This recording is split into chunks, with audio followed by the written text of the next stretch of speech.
Hey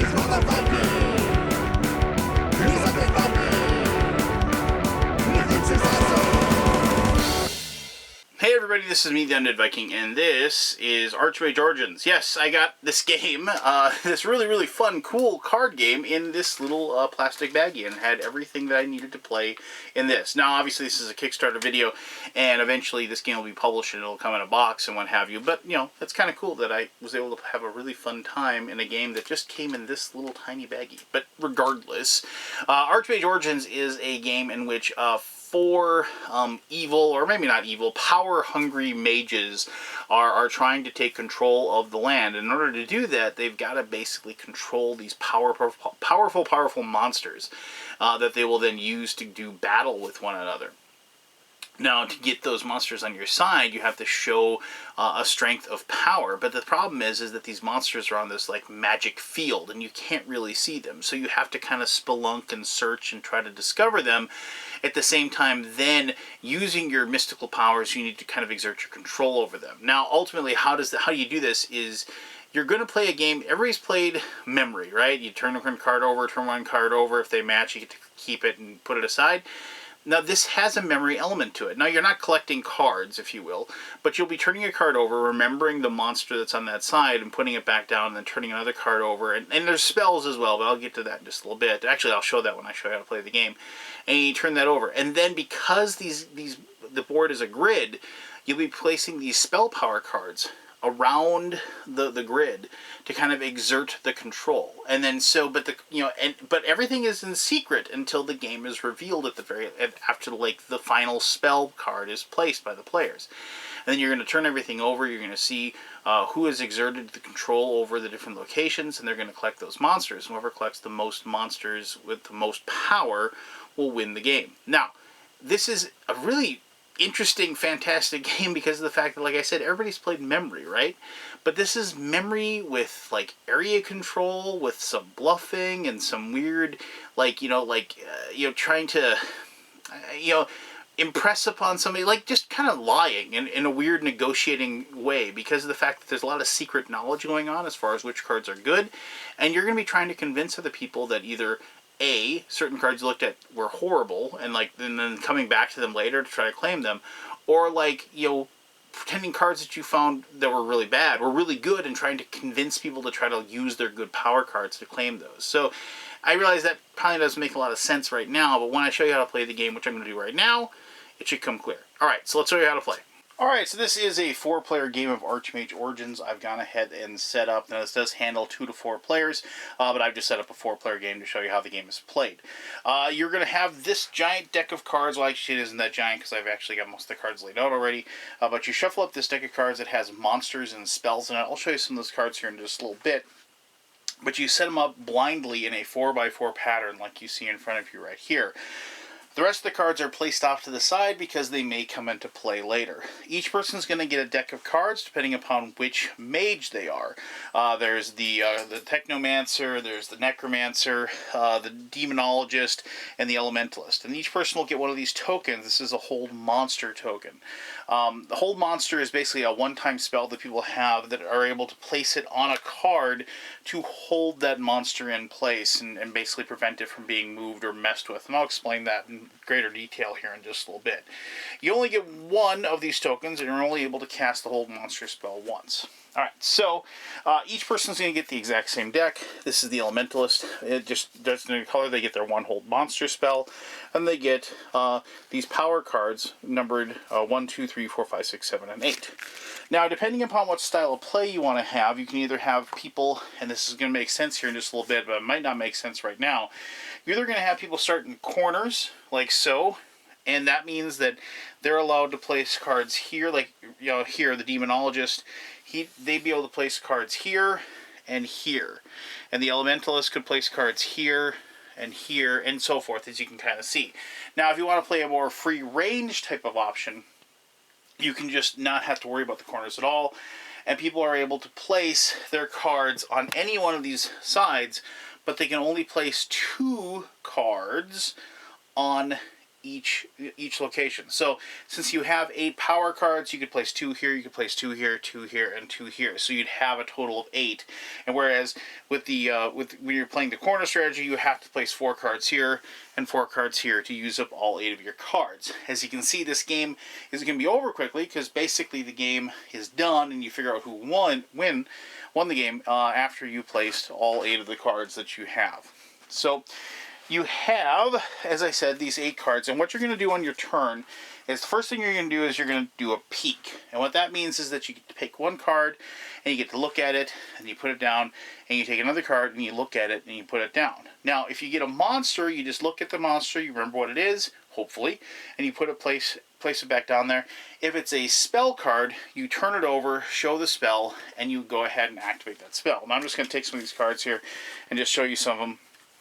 So here's a monster where it's like, he's going to be worth 2 points if you capture him at the end of the game, but it's -1 to the value of your minion army if captured by the Necromancer. So if the Necromancer get this, he'd only be worth 1 point, obviously, if that was the case.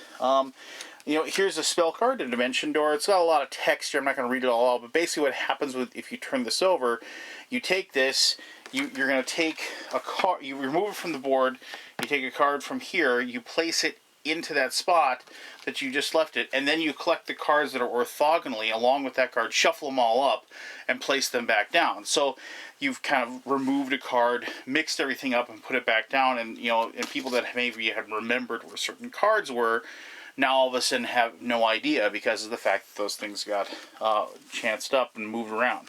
Now there are some cards that actually have that are bonuses. So like here's one, it's like +1 to the value of your minion army if captured by the Elementalist. So you have different little abilities and powers and what have you that are placed on those different cards, and that kind of adds to the whole memory aspect of the game, because not only do you have to remember where like a good card was, but you also have to remember if it was good for your particular mage or was bad for your particular mage. But anyway, so let's just say we take our turn here. Let's just take this card, turn it over, we look at it, and of course we immediately get a spell. And obviously it says placeholder art. This is a prototype that I was sent, so just bear with me as far as that goes. Obviously, the published game will have the finished art on it. But discard this card, replace it for the card from the exploration deck. Next, pick up the replacement card and the monster cards that are adjacent diagonally, except the cards underneath the hold monsters. That's where that hold monster token comes in handy. If you find something really good that you want to keep in place, you put that hold monster card, you play that one-time only spell, and you put that token down so it doesn't get affected. And then shuffle and place those cards face down. So it mixes those things up. So if you turn that over, you go through that process. And then, let me just see if I can find a monster finally. So you turn this one over, and, so here's a really good monster. He's a 4. This is actually interesting. So Lasau can only be captured if the winning mage's mystical powers are at least 2 points higher than the next closest power total. Alright, so now that might not make a lot of sense, but just bear with me here. So after you do your peak, now you're going to place one of your power cards. And so you're saying, well, wow, that guy is really good. Why don't I take my 8 power card and I place it right there. Now the reason why you place it there is because now I've got a power of 8 that is possibly collecting all of those cards. Now, if I still really wanted him because I thought that was a good card, I could take on my next turn, I take a power 7, and I put that right there. Because now that has the 7 and the 8, and they're going to converge on this location, and that's going to be worth 15 total possible power in claiming that particular card. And that's how you're at the end of the game, you're going to figure out who gets what card. And because the added stipulation of that one, I got to make sure that I beat everybody else by at least 2 in that particular situation. Now I should mention that just because I place these here, it doesn't mean that red isn't able to place cards in those locations either. Remember, you're going to have these cards warring against each other and having them go up against one another as far as the total number of points. So one other thing I should mention, so after you take your turn, you place your card, the next person's going to go, they're going to be able to peek. Now here's the one trick that they have to follow. The 2 cards that you peeked at, so like I peeked at these 2, they can only peek at one of those 2 cards. So let's say I did that spell, and I'm just going to take one off here, and we put it back there. So now, and I did that shuffle. I didn't do it, but we're going to say I did. So the next person goes, they're going to say, well, he must have really liked that card, right? Because he placed, I put these red cards down. Remember, I placed that down there. So he must have really liked what he got. So now they're going to peek at that one and take a look at it and say, oh my gosh, that is a really good card, right? And now they're going to peek at another card, but they can't peek at the other one. Now, this is actually an interesting situation because of the fact that I took these two cards in this kind of weird area. If that had been like another monster card here, and so if I looked at that one, put it down, it wasn't a spell, looked at this one, put it down, it wasn't a spell, and then I put a card there, that really says a lot about the fact that I probably liked both of those cards a great deal because of the fact that I was willing to put, a card straight down there. But here's where the game beyond the game happens. Now, admittedly, the first time I played it, that was my strategy, but later on I realized, well, if I can bamboozle somebody into thinking I really like that, and I place like a 1 card here instead, and like, these cards stink, I don't want them. But I can put a 1 card down, and people are going to buy into that, right? And they're going to, they're going to use some of their really good cards in locations that aren't worth anything. So that's kind of like the cool strategies of this game that I really, after repeated plays, and trust me, like this game goes by really quickly. It's a really fun but quick game. After you've played it 2 or 3 times in like the spans of maybe 15-20 minutes, you start seeing those strategies evolve. So ultimately what's going to happen is, and I'm just going to slap these cards down. I'm not really going to worry about as far as the strategy of all of these cards or anything like that. But what's going to eventually happen is there's going to be cards on each one of these locations, right? And there's going to be 2 cards in each one of these spots. That's just the way it works out. And after each of these spots has 2 cards, you're going to turn those over. And, well, I should say, like, in the corner strategy, they're going to have 2 of those cards. The other way, obviously there's going to be, because of the fact that you can place 2 of them down wherever, but you only place 2 on each side, you might have some blank spots there, or spots with less cards. And either way is really a lot of fun, I should mention. But regardless, that's when you start. You just start at the top, and you turn the cards over, and like you show, okay, so this one was a 5. And you can see Gertrude can only be captured if the winning mage's mystical power is at least 3 points or higher. So if you had a situation, so let's say, like, just so I can show you how one of these works out. So let's say I had that there, and let's put that there, and then we have, these 2 cards as well. So, green had this one and these 2, and so they had those 2. And of course there's going to be one over here for green as well. So green, let me just see if that works. And, red had one there. So you can see now we're going to total up the total points. And so blue, had a power of 4 and had a power of 1, for that location. So they have a total of 5 to claim this one. Yellow would have a power of 6, and that would be for there. Green would have a power of 2, and then red would have a power of 2 and a power of 6. So now here's an interesting situation where the 2 tie with 6, but they're not going. Neither of them are going to have a chance to claim it anyway, even if we hadn't tied, because of the fact that there's 5, and we wouldn't have beaten anybody else by 3, and so the nice little dragon with the power of 5 wouldn't have been claimed by anybody.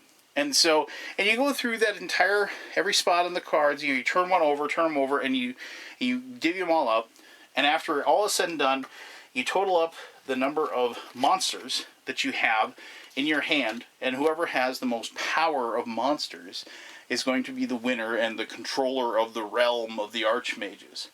Now, as I said in the introduction, this has a weird, combination of mechanisms that I hadn't really experienced before. I mean, everybody's played memory card games before, right? But it's memory card with area control and with some bluffing and some weird, negotiation kind of game beyond the game stuff going on at the same time. And I had a lot of fun with it. I liked the fact that they had, kind of the random chaos of the different powers that were out there. So if you had randomly set up this area where, a certain, the really, really good cards, for whatever reason, just kind of got shunted into a spot that were really, really good. A spell could just totally wipe things up and mess things around and just change that up. And it's just chaotic enough to keep the game nice and equal, but not so chaotic that like you don't have any good decisions to make because of the fact that like you can kind of make plans and strategies. So it's a lot of fun, but let me talk more about that in my final thoughts. You know, the best thing about games like this is their ease of teaching them. There really isn't a lot to digest here. You basically have two rules. The peak rule, well, technically three. The peak rule, and then using the spell card rule. And then, and so you have the hold monster card, admittedly, that you can use at some point to like do your one little special move or whatever. But the hold monster spell is actually pretty cool because I've had games where I just tested out using the hold monster on a crummy card. Because once again, that's a way to impress somebody. It's like, wow, I don't want that card to move because, oh, that card's awesome, right? So everybody's like, oh, quick, grab it. It's really great. Got to keep it out of his hands. But no, you like put that little button down on something that just totally stunk, a little power 1 creature. And once again, you're trying to convince people that, like, yeah, but then, of course, that's the whole, I think that you think that you think that I think is a good card, and then so maybe he is lying, maybe he isn't lying. And that's where the fun develops. Now, the cool thing about this game for me was that I was able to teach it to my daughter, who, as I've said many times, is like my number one opponent in any game that I get nowadays. But she grasped it like right away because what kid hasn't played Memory? I mean, it's one of those like quintessential games that children play, and she was able to dive in and grab it, and she just loved the different pictures and everything about it. And I really, it appealed to that family nature, if you will, that I really enjoy now as I've gotten older and I've got my family is like, they're all playing games now, and it's one of those things for family time. Now, I did play it with my game group, and we also had a great deal of time, and that's where like the kind of the trickery came out. And I really enjoyed that aspect as well. And there is something wonderful about reveal moments, right? Revealing a card, seeing what it is, putting it down, everybody revealing their power cards at the end, and then seeing who wins and stuff like that. So games with reveal moments for me really speak to me and how much I enjoy them. So for all those reasons, for like the game beyond the game, for the depth of the game, even though it's a very, very small game, I really recommend Archmage Origins. I think you'll have a lot of fun playing it. So there you go. If you have any questions about it, ask away. I'll be glad to answer those as best as I can. As always, thank you very much for your time. And until next time, I'm the Undead Viking, telling you to have yourself one heck of an awesome day. All right, bye-bye.